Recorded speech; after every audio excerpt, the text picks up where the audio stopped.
So I've had my moon boots from Moonlight rollers for all of barely a day because I got them sometime midday yesterday and only kind of tried them on and rolled around in my garage. I keep saying garage, it's kitchen. I rolled in my kitchen. I know how to speak. I really don't. So the only experience I've had with the moon boots is what I've heard from the skate babies on Facebook complaining about issues and quality control issues, and I know some problems that they've had with at least scrapes and cosmetic issues has been due to shipping problems that they experienced, but overall we also know that some of the manufacturing is not up to par in some respects. I would say some people are just used to things like Moxie and Rydell in general, handmade boots, and when you go to something that's mass-produced, it could be a little iffy. There's been mounting issues that they were just not mounted correctly. A big misunderstanding with new skaters is that plates should not really be mounted straight on the seam. That could be questionable. I mean, that looks like it's pretty well in the middle. It just happens to line up with the seam. But in most cases, they don't always just line up that way. I've had no problems with this one, mount-wise, when I check them out. Nothing crazy. They're not, like, to one side or another as bad as some people have had it. Also, like we said, it doesn't always line up on the seam, like this one is not lined up on the seam. That's not a manufacturing defect. That is just how it's been mounted, depending on what the middle of the boot is. So that's no problem. I guess with some of us that are big gearheads, we know that some of these mass-produced plates that are not engineered or made from high-quality aircraft aluminum, as they say, or magnesium plates like Avengers and Avantis, these are just mass-produced, poured aluminum plates. They're not made for things like park skating, completely fine for new skaters. So I would say some of us would probably be a little more critical of such things, but I understand that there's skaters that don't plan on doing hard skating and they don't plan on jumping a bowl or doing anything outside of just dancing or going to the roller rink, that kind of stuff. This is a completely fine for that, for new skaters, for people that just want to have something pretty. I literally bought these because I thought that the material was adorable. It's hard to see because it's dark in here and I don't have the light, but these are like an iridescent purple that shine to a green, and as soon as you put a bright light on them, they light up. It's kind of like a reflective material.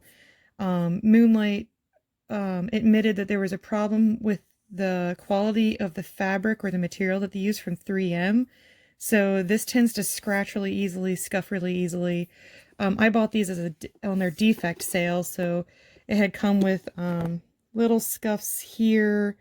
They have a thing about very visible glue lines, which glue lines are kind of normal in a lot of these boots. I mean, any skate that has a glued sole, it's kind of there, but in most cases it's a little more hidden. But since the color of the boot, how dark it is, it's just a little more visible. So some people get really upset about that, but I'm completely fine with it because it's expected. That's just manufacturing.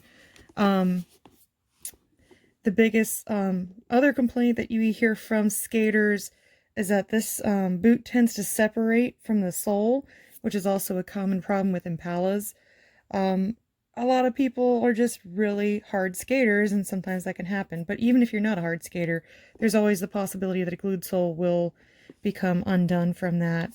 I think one way of trying to curtail that or prevent it a little more is possibly adjusting the trucks to be a little looser, so you don't put as much stress on the plate, and you won't be trying to pull your boot away from the plate. So you get a little more flex, you can lean a little more, because a lot of the problem is people are trying to lean their weight into a turn or doing a dance move or something, and instead of putting that stress here in the suspension, it's coming from the boot and it's fixed, so it's not going to give here. Another thing is, I'll go with Junie's review of Squishability. as a derby skater, I started out artistic when I was very, very, very little, like that tall, maybe a little more than 3 inches. But our artistic skates were kind of crap back then anyway, because it was the 80s, and it wasn't like I was a serious artistic skater. I had crappy intro Rydell artistic skates, and then I had Pacers. But stability in the ankle, they always told us, don't wear a speed skate because you could break an ankle because blah blah blah. But either way, you can have a high cut boot or a low cut boot and you'll still break an ankle. So I've gotten used to using a low cut boot. This is my Solaris. So this is like right at the ankle. There's a problem with these boots rubbing and causing blisters on your ankles. So I tend to wear a bootie, so that's not an issue. So for me, ankle stability, no big deal. It's not like anything I skate in has super stability. Everybody's like, oh, Van skates, how's the stability? There's no stability. It's fabric. It's a little better than having a low-cut Van. I like the little bit of cuddle. I call it the cuddle around my ankle. And as you can see, I don't even lace it all the way to the top hole. So there is no blip, blip, blip. For me, I don't care either way. So for squishability on these, there is obviously some squish here. This is pretty hard. I would say this is pretty stiff here, down here in the heel. There's some, God, there's a word for this, and why am I blanking on it? Kind of like around the heel cup area, it's hard here. Now these, because they're not leather or suede, are going to have a lot less give than their suede versions. So I've never experienced a suede version, so I have no say. But also, you can see there's just a little bit of a crease. It's not even in there because I only wore these for like half an hour yesterday. So just from wearing these, you're going to get more crease, which, like I said, I heard that the material is just going to kind of keep losing the color and whatnot or whatever. It's just going to keep creasing right here in the heel cup. So might have to say goodbye early to how pretty these are. The toe is pretty hard. It's a pretty stiff material. It's like almost like a foamy plastic feeling. So this is pretty hard. This is a little more flexy, squish, squish. Here, this is squishy. So I'd say this is a little more stiff where the toe area is. Counter. Is that the word? Counter. That's the counter. The tongue is terrible because, like I said, doesn't really flex. It folds in half like a New York pizza, but I don't want that because I want it to be rounded around my foot. When I put it on yesterday, I had these little edges, these little foam edges, and so the foam from the tongue and then the material being thick in the skate, it's stabbing my toe. Like, you can feel the crunchy edges. They're not smoothed at all. You can tell that they're not even like, there's no kind of binding to cover this from being kind of sharp. It's not even sharp. It's just uncomfortable, I'd say. So it's just uncomfortable here, that tough plastic kind of touching your foot. So that's my complaint there. But see, again, I'm not into all the stability stuff. My normal skate has been this boardwalk that I've only had it over the summer because I had lollies. I painted them. I kind of wasn't happy with them and I just resold them. So this it's a little stiffer, but of course the more you break in this, the softer it's going to get because it's mostly suede. This is all suede. The interior is suede and the exterior is suede. I'm not sure if they actually put any material in between the two layers because I don't know much about this. The back is kind of stiff, but then again I put this epoxy stuff so it's even stiffer. This is basically a scuff guard. I just wanted it to be pretty. It's green. Added the patches, whatever. So here, soft, soft, soft, soft. Way softer than this. I think also because it's suede.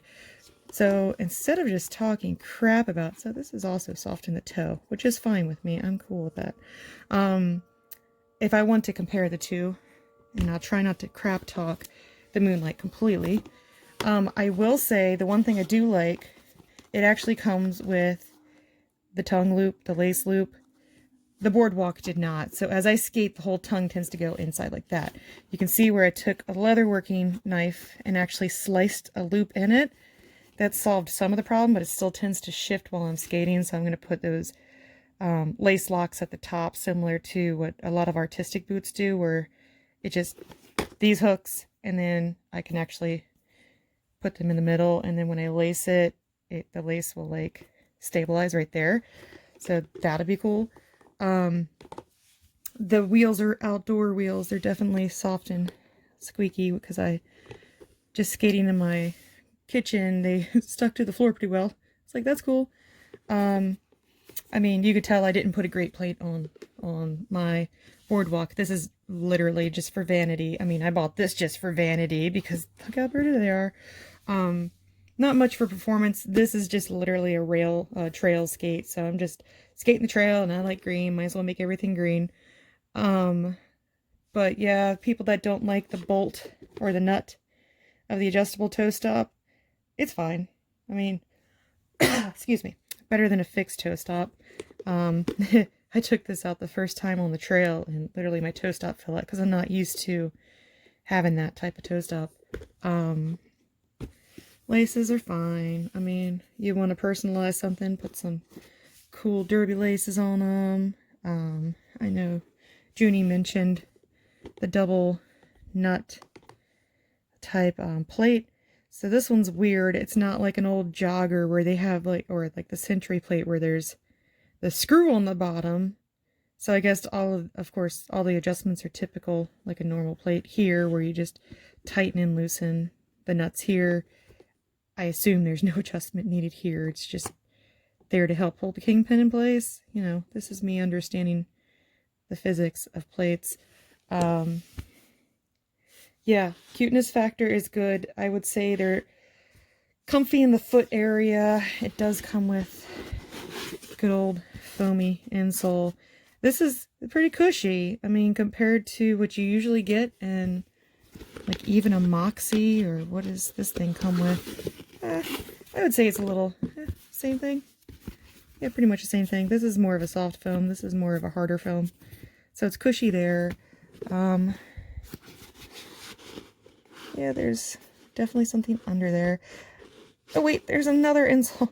I'm gonna take this whole thing apart. They put a ploppity bit under that. And there's the mounting hardware. That's how they mount it. Interested in the inner workings of how this stuff is.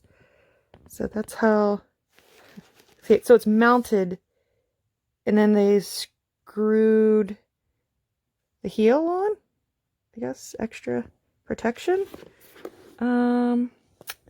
Looks like a sewn sole along with glue. I think they did say that they had a sewn sole. That's interesting. What about SureGrip? What does SureGrip have? That's that's my mounting job. Probably looks like crap. No, it looks normal. I guess they stick a rivet in the heel just to make sure it stays in there. Of course, you see nails. But these are also sewn, glued and sewn, because sometimes when I've dyed some of these 1300 boots before, and you could see like where the glue kind of leaked. It was clear glue at least, but it kind of got on the suede. And then when I dyed it, it wouldn't take in those places. That made me mad. Still a plastic. They're both plastic soles. Funny enough. No, they're not similar. This one has a little bit of ridging. Because I know even Moxie has mass-produced soles. They just order them and then glue them on the bottom. So, of course, they don't use leather and cork for their Moxies unless you have to get a specific wide last. But everything else, like these, are stamped out and made probably in China. Not a big deal. But yeah, those are different. These actually this feels a little rubbery. This feels more plasticky. I'm going to try skating in them and then I'll give you more feedback. It's really interesting. I never noticed this before. To make up for the gap that you get in the toe from most mounting work, they wedged the toe of the plate. Interesting. See how there's a little gap there? Gap. Yeah, they wedged the plate. Huh. Interesting.